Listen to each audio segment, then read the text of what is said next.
Ayan, hello mga kaswerte. Dumating na nga yung in-order kong cargo pants para sa aking anak kasi meron akong mga ganito, so gusto ko meron din siya, kaya in-orderan ko siya ng cargo pants. So ito nga siya guys, nag-unboxing tayo dahil kararating lang nito, and ito nga siya, ganito siya kaganda mga beshi ko.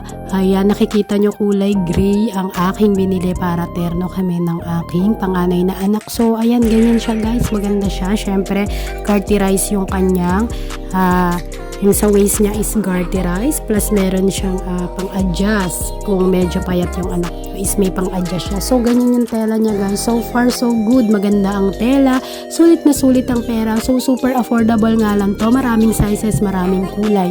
So ayan nga guys, maganda. Tapos may pabulsa pa siya sa dalawang side. So ayan nga guys, sa mga gusto mag-check out nito, ilalagay ko na lang yung link sa ating yellow basket, at ayan, mag-check out na kayo para sa mga anak niyong babae or lalaki. Bagay na bagay ito. Ayan, God bless everyone, ingat, don't forget to check out